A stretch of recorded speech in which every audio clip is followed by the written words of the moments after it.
네,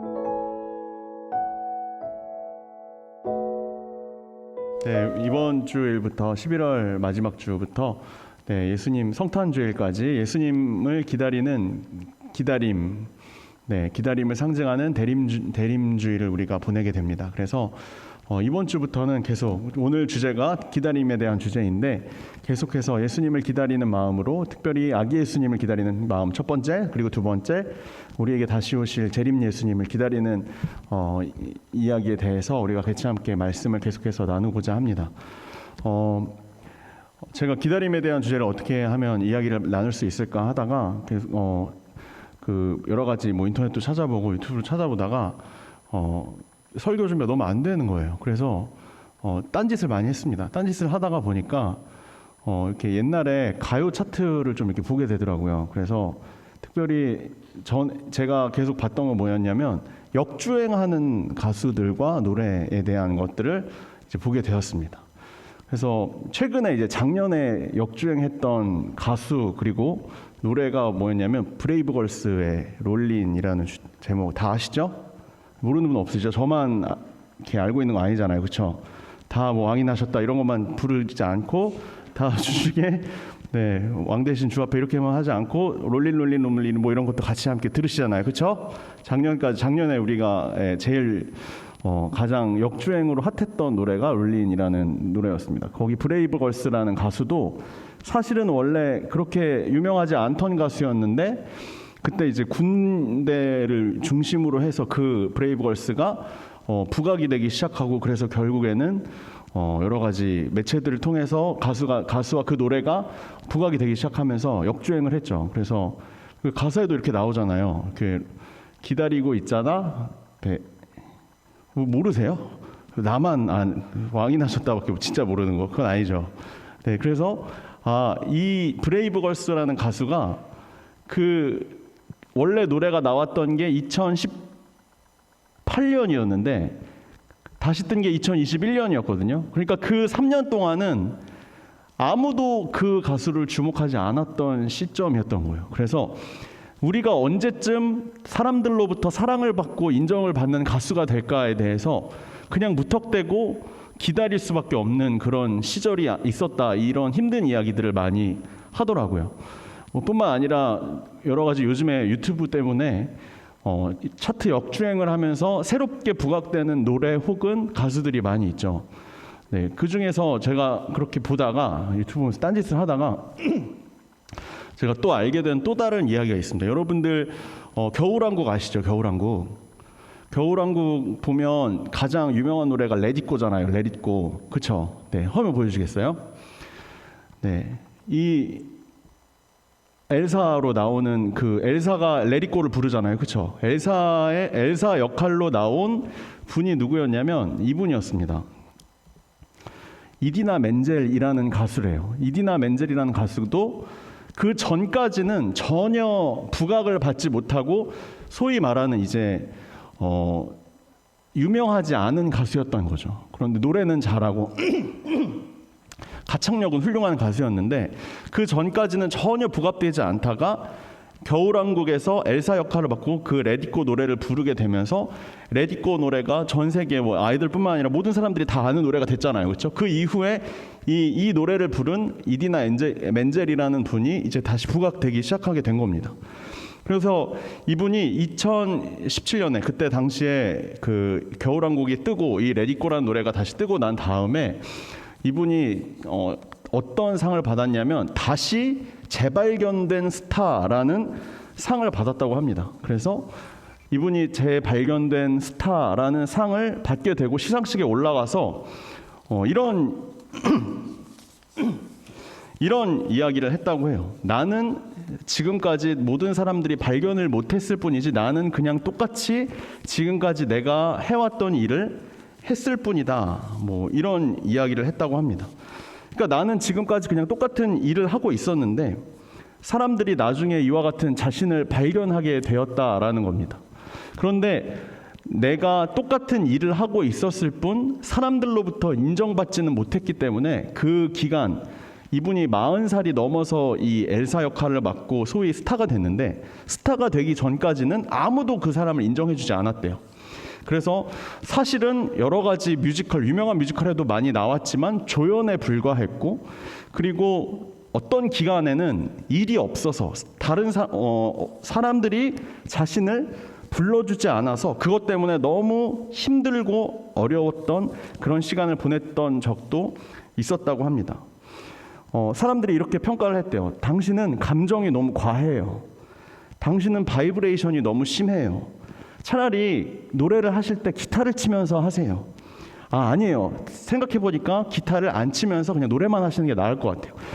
그러니까 이 이디나 멘젤이라는 사람에 대한 가치를 잘 모르니까 사람들이 이 사람들이 이 사람에 대해서 여러 가지 평가를 하는 거예요. 그러니까 내가 기타를 치면서 노래를 부르는 게 맞나? 내가 과하게 부르는 게 맞나? 아니면 나는 부드럽게 부르는 게 맞나?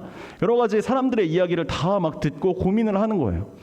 소위 말하는 자신의 가수로서의 커리어로는 암흑과 같은 터널을 보내는 그러한 시간을 보냈다고 합니다.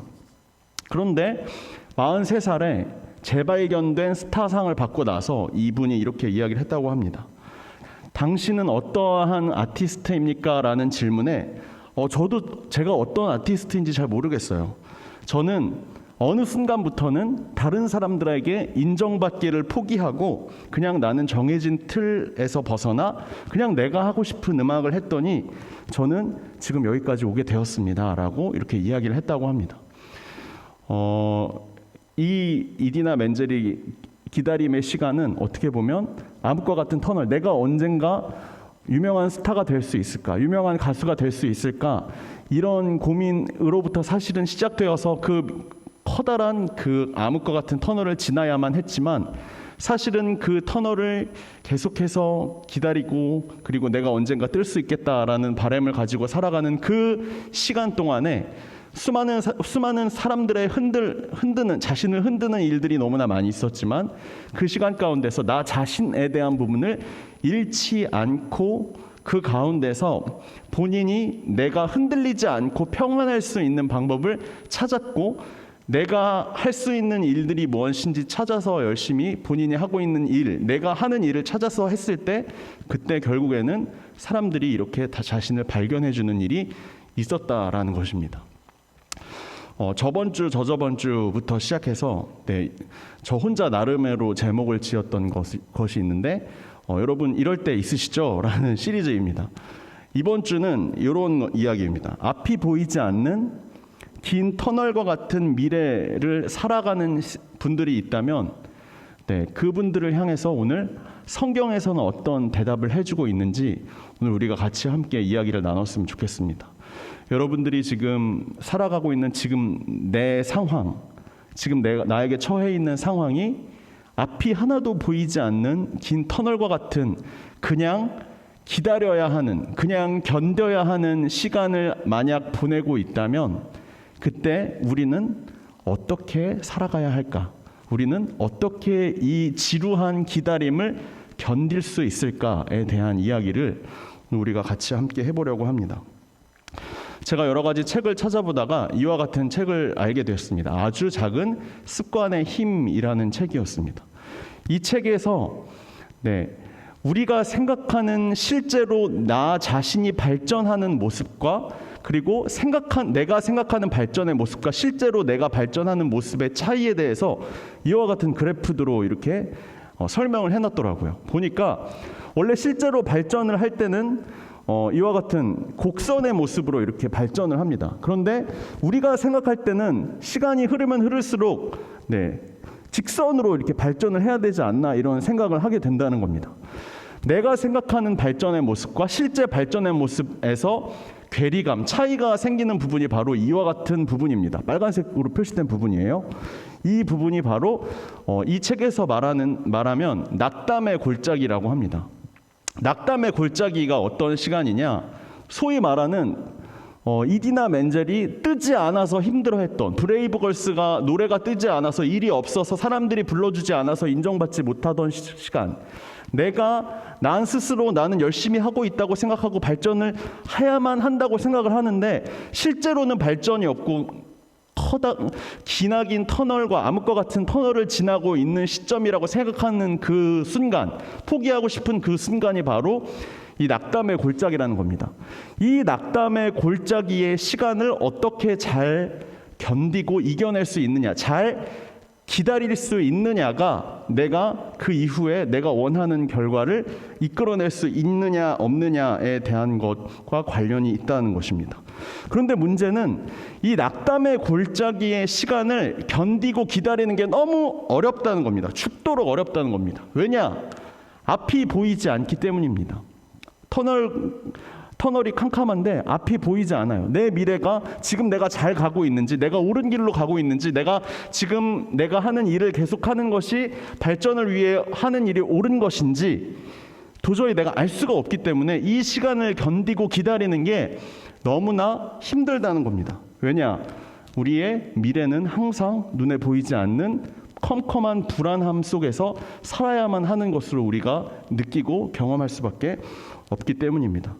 그래서 우리가 이와 같은 낙담의 골짜기를 지나는 시간 가운데 인간은 누구나 불안함을 느낄 수밖에 없습니다. 여러분, 이와 같은 시간들 겪고 계신 분이 혹시 계십니까? 아니면 지나가신 분, 이제 낙담의 골짜기 끝나서 이제 수직 상승하시는 분도 아마 있을 줄 압니다. 그런데 대부분 낙담의 골짜기에 있으신 분들이 대부분인 것 같아요. 제가 이렇게 생각하는 이유는 저도 가끔 이런 시간들을 계속해서 겪는 것 같은 느낌이 너무나 많이 들기 때문입니다. 이 낙담의 골짜기에 있을 때 우리가 가지고 있을 수 있는 불안함 때문에 우리는 이 낙담의 골짜기를 견딜 수 없다면 우리 마음 가운데 그러면 이 낙담의 골짜기의 시간 가운데에서 우리는 어떤 불안함을 가지고 살아갈까? 또 책을 찾아보다가 폴 틸리히라는 굉장히 목사님들에게만 유명한 신학자가 있습니다. 폴 틸리히라는 신학자가 있는데 그 신학자가 존재의 용기라는 이 책을 썼는데요. 이분의 특징이 뭐냐면 인간에게 일어날 수 있는 현상, 그리고 성경에서 이야기하는 그 현상에 대한 해결책을 굉장히 쉽게 설명을 해놓았다는 겁니다. 쉽게 설명을 하셨는데 책은 너무 어려워요. 그리고 책은 너무 재미가 없어요. 그런데 어찌됐든 제가 요약을 해서 이 폴 틸리라는 분이 낙담의 골짜기에 있을 때, 그러한 시간을 보낼 때 우리 인간에게 찾아올 수 있는 불안함에 대한 것들을 정리해 놓은 부분을 제가 읽을 수 있게 됐습니다. 인간이 가지게 되는 불안함의 종류입니다. 첫 번째는 운명과 죽음에 대한 불안입니다. 이것은 사실 모든 사람들이 가지게 되는 불안함입니다. 의식주와 관련된 불안함이에요. 그런데 사실은 그게 죽음에 대한 불안함입니다. 여러분들, 내가 좋은 직장 못 가면 어떡하나? 내가 승진 못하면 어떡하나? 지금 아직 그 대학 입시인 친구들에게는 내가 대학 못 가면 어떡하나? 그리고 직장 다 잘 다니고 계신 분들은 내가 결혼 못하면 어떡하나? 결혼하신 분들은 내가 아이를 잘 갖지 못하면 어떡하나? 아이를 가지신 분들은 노후에 굶어 죽으면 어떡하나? 맨날 걱정과 불안함 속에 살아가는데 그 모든 내가 가지고 있는 모든 운명에 대한 불안함은 사실은 죽음에 대한 불안함이라는 겁니다. 굶어 죽으면 어떡하나? 의식주가 없어서 죽으면 어떡하나? 이와 같은 가장 궁극적, 맨 끝에는 죽음에 대한 불안함과 관련이 있다는 것입니다. 이게 첫 번째로 인간이 가지게 되는 운명과 죽음에 대한 불안함입니다. 두 번째는 공허함과 무의미에 대한 불안함입니다. 가장 잘 알 수 있는 예가 삭개오에 대한 이야기입니다.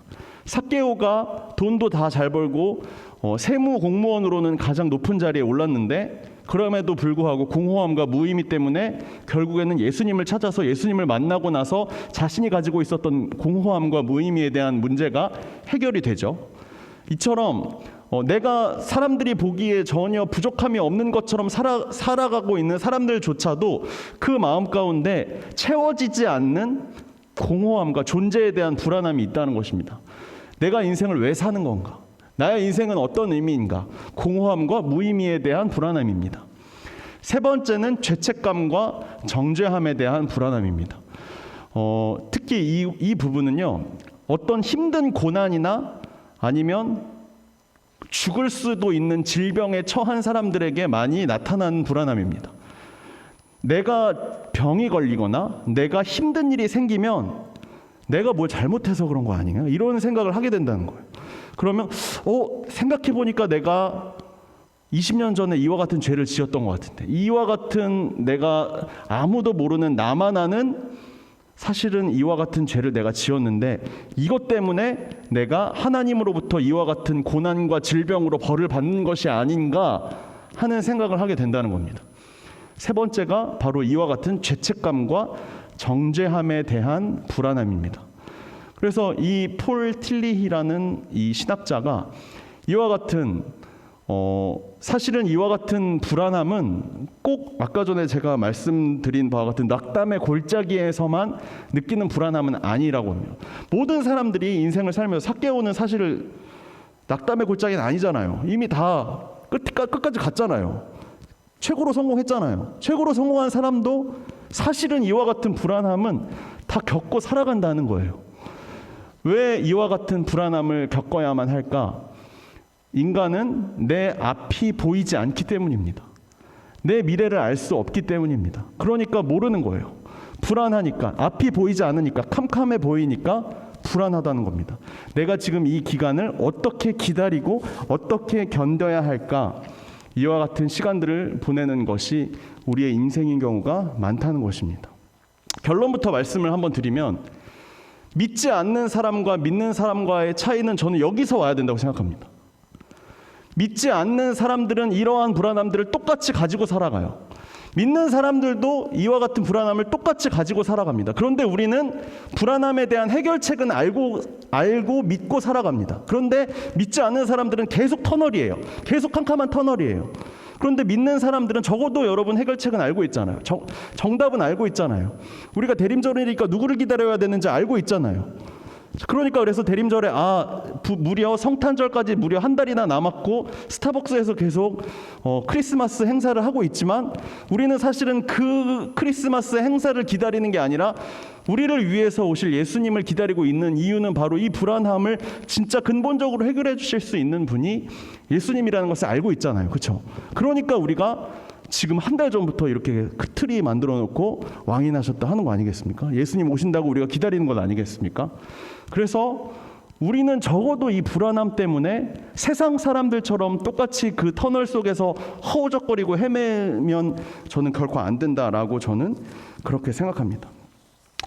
이와 같은 해결책에 대해서 성경 말씀에서 제가 가장 좋아하는 남자 화장실 기준으로 해서 그 소변칸 맨 왼쪽 칸에서 항상 우리 남자분들이 읽을 수 있는 이 말씀을 제가 좋아하는데, 이 말씀을 우리가 같이 함께 읽어보겠습니다.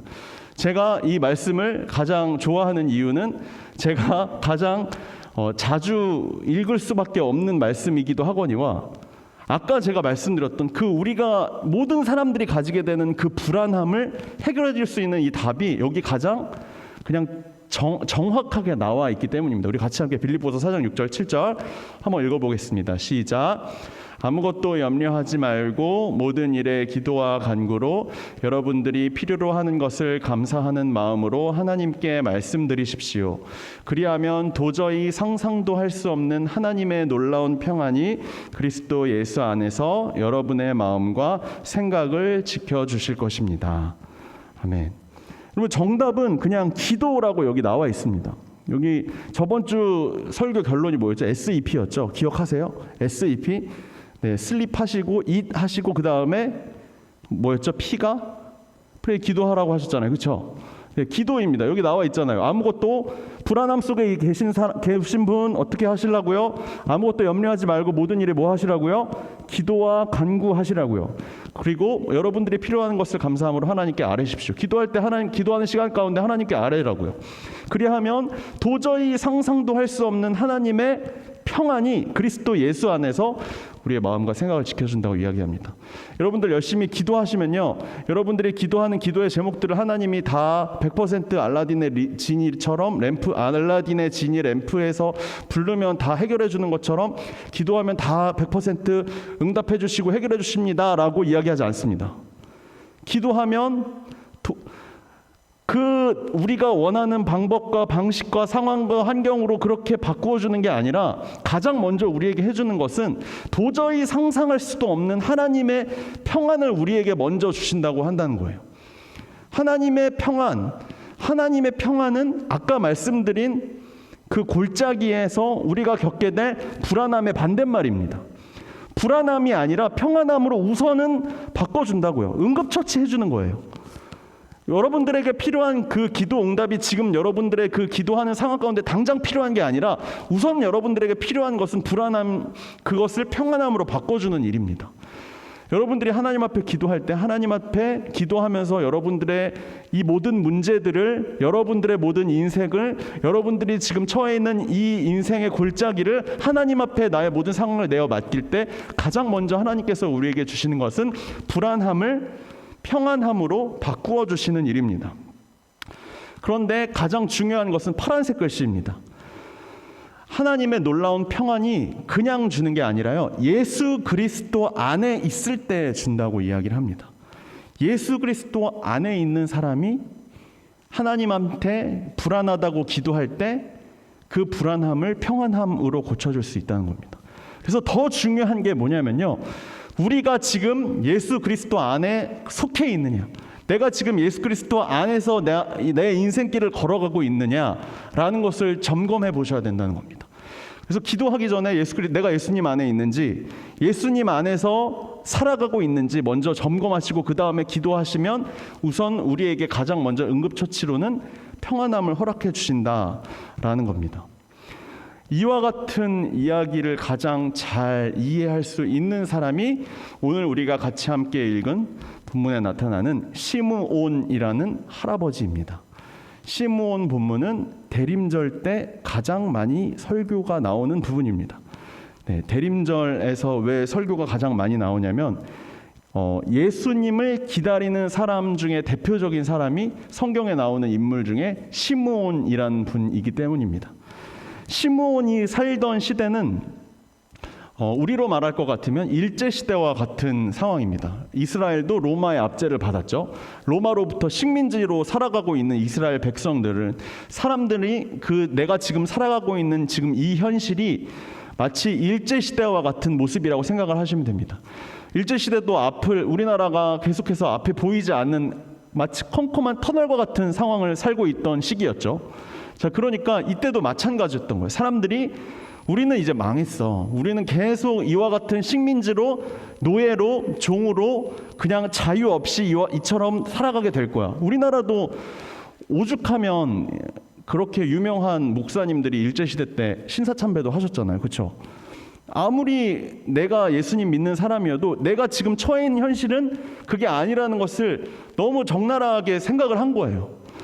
내가 예수님 믿어도 지금 나는 일제시대 식민지가 도저히 끝날 것 같지 않고 일본이 전 세계를 지배하는 가장 크고 위대한 나라가 될 것이다라고 그렇게 고백을 해버리고 만 겁니다. 나중에 해방되고 난 다음에 이렇게 얘기했죠. 일본이 도저히 안 망할 것 같아서 내가 그렇게 이야기했다.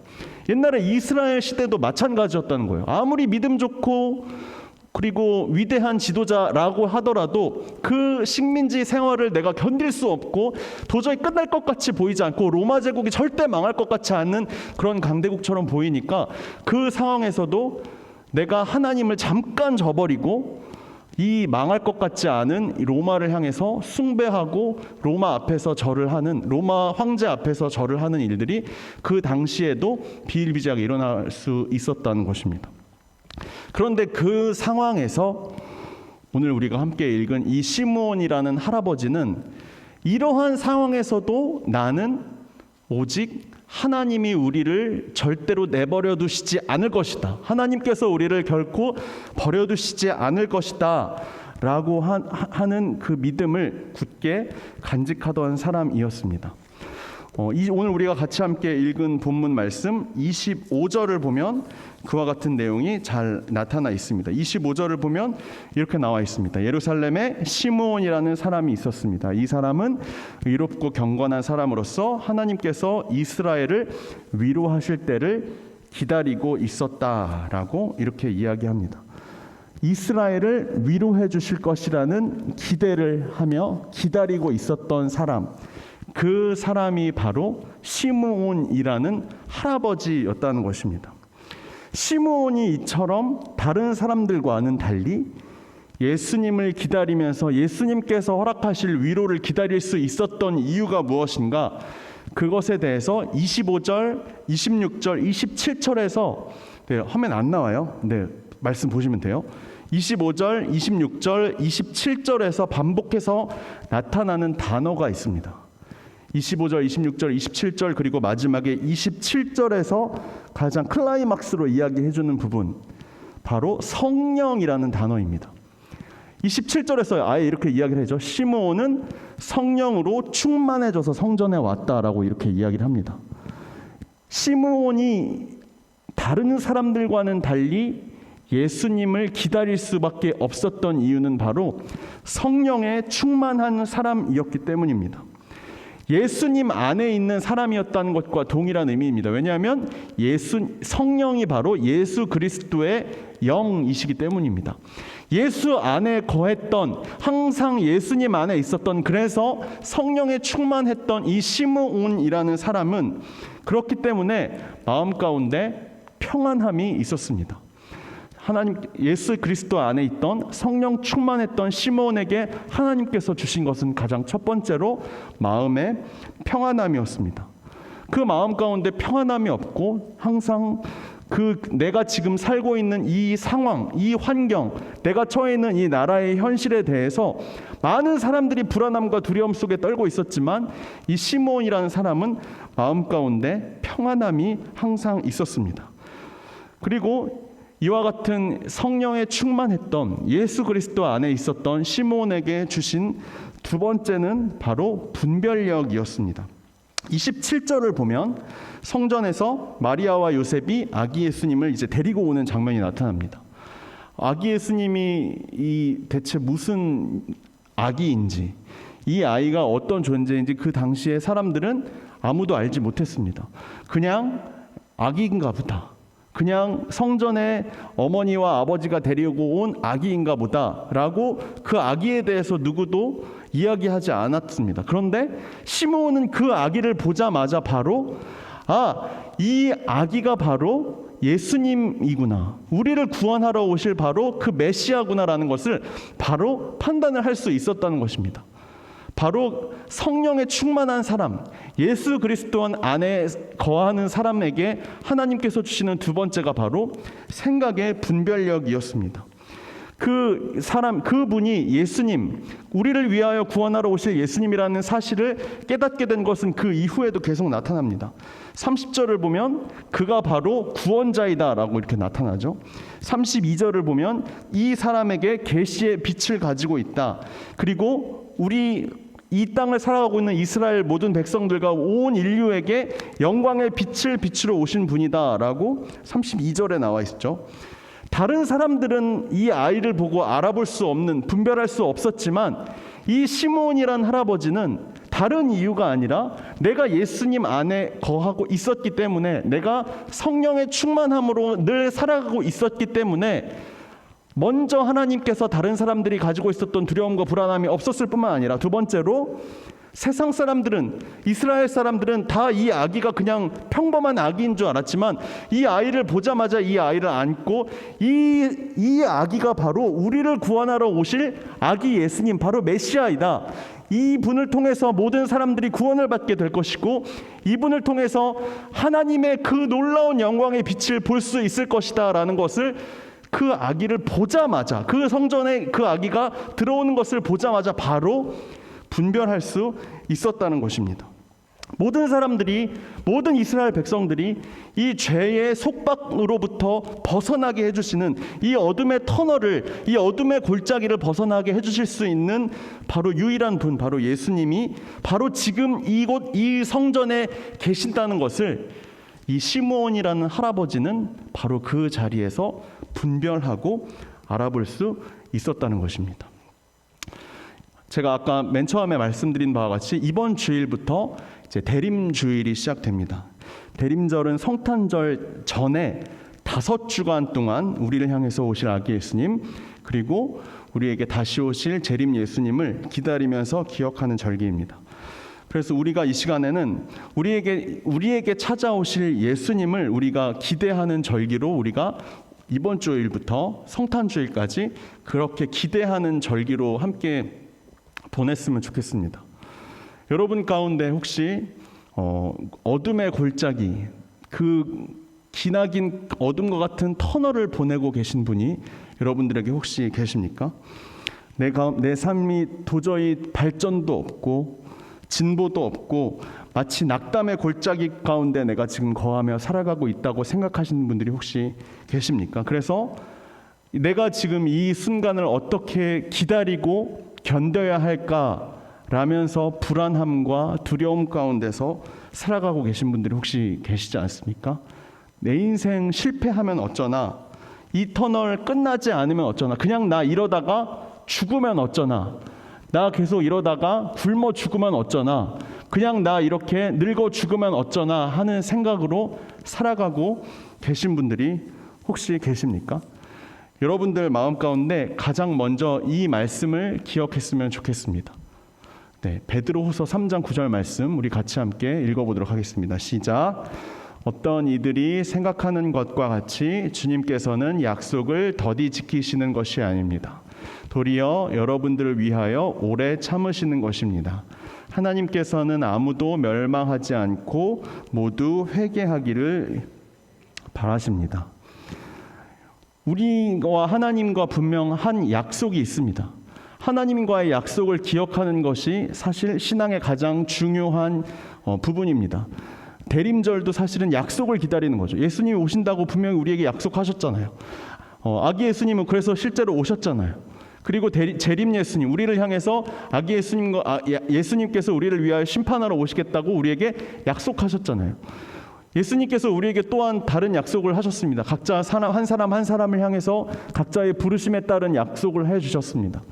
우리는 지금 내가 앞이 보이지 않는다고 할지라도 내가 하나님의 약속이 지켜지지 않을까, 혹여나 내 마음 가운데 하나님 계시지 않는 거 아닌가, 하나님 약속 다 거짓말인 거 아닌가, 하나님 사실 살아계시지 않고 모든 인생은 나 혼자서 내 힘으로 스스로 개척해야 하는 것이 마땅한 것이 아닌가라고 생각하는 분들이 혹시나 있을 수 있습니다. 그런데 여러분, 그때마다 이 말씀을 기억했으면 좋겠습니다. 하나님께서는 약속을 더디 지키시는 것이 아닙니다. 도리어 여러분들을 위해서 오래 참고 계시다. 하나님께서는 여기 앉아있는 우리 한 사람도 뒤로 물러서거나 포기하거나 그리고 멸망하지 않고 모두 하나님께로 돌이킨다. 회개한다가 뭐예요? 여러분들의 삶이 예수님 안에 거하는 삶으로 바뀌어지기를 지금도 기다리고 계신다는 것입니다.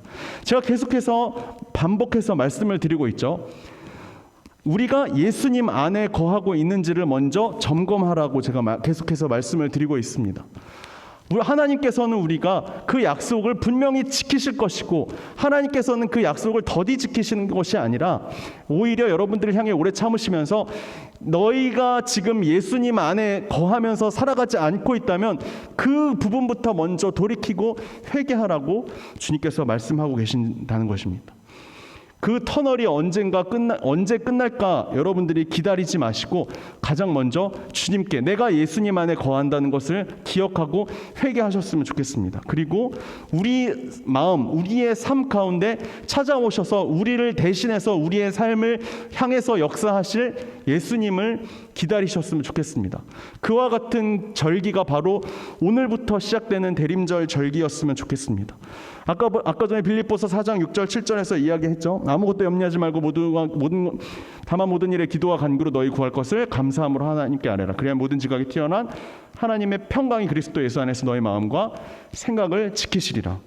우리가 예수님 안에 있을 때, 그리고 하나님의 평안함 안에 거해 있을 때, 그때 여러분 나도 모르는 사이에 그 절망의 골짜기, 그 터널이 끝나 있을 것입니다. 여러분, 터널이 언제 끝날까 견디며 기다리는 게 인생이 아니라 내가 예수 그리스도 안에 있을 때, 그래서 예수 그리스도께서만 주실 수 있는 평안함 가운데 거할 때, 그래서 그 평안함 가운데 거하면서 다만 모든 일에 기도와 간구로 우리의 구할 것을 감사함으로 하나님께 아뢰을 때, 그 모든 것들 다 잊어버리고 살아가고 있을 때 우리의 터널은 이미 끝나고 우리가 하나님께서 부르신 그 부르심의 약속을 따라서 우리의 인생이 계속해서 수직 상승, 아까 그래프대로라면 수직 상승한다는 것입니다. 그것이 바로 우리 그리스도인들이 살아가는 인생의 가장 참된 모습입니다. 다시 오실 예수님, 그리고 우리를 향해 이 땅 가운데, 나를 향해 이 땅 가운데에서 살아갈 때에 역사하실 그 예수님을 기다리는 여러분들이 되었으면 좋겠습니다. 우리가 이 시간 같이 함께 찬양 불렀으면 좋겠는데, 아까 말씀드렸죠. 대림절기는 아기 예수님을 기다리는 절기일 뿐만 아니라 다시 오실 예수님을 기다리는 절기입니다. 여러분들, 예수님 다시 오셔서 여러분들 앞에 이 자리에 맞이해서 여러분 예수님 지금 이 자리에 계신다면 여러분들 예수님께 어떤 이야기 하시겠습니까? 여러분 예수님 이 자리에 오셔서 여러분들을 향해 한번 훑어보시고 여러분들에게 무언가 말을 거실 텐데 여러분 그때 예수님께 어떻게 대답하시겠습니까? 여러분들 예수님께 적어도 대답할 수 있는 대답은 좀 있었으면 좋겠습니다. 여러분 예수님 만나면 예수님께 할 말은 있었으면 좋겠습니다. 예수님 다시 오셔서 여러분들 이 땅 가운데 오셔서 여러분들이 예수님이 여러분들 앞에 계실 때 여러분들이 나 망했다. 나 지금 이러면 안 되는데 예수님 지금 오시면 안 되는데 라고 뒤로 숨는 분들은 한 분도 없었으면 좋겠습니다. 주님 다시 오실 때까지 우리가 무엇을 해야 합니까? 오늘 우리가 같이 함께 우리가 나눈 이 시므온의 이야기처럼 내가 성령 충만함으로 예수 그리스도 안에 거함으로 세상 사람들과 동일하게 불안함과 두려움 속에 살아가는 것이 아니라 나에게 부르신 그 부르심 목적과 뜻을 따라 주님이 우리에게 걸어가라고 하신 그 길을 당당하게 걸어갈 수 있는 우리의 인생 길이 되었으면 좋겠습니다. 우리가 이 시간 이 찬양 같이 함께 불렀으면 좋겠습니다. 우리 가사의 의미를 생각하시면서 주님 다시 오실 때까지 이 찬양 함께 부르겠습니다.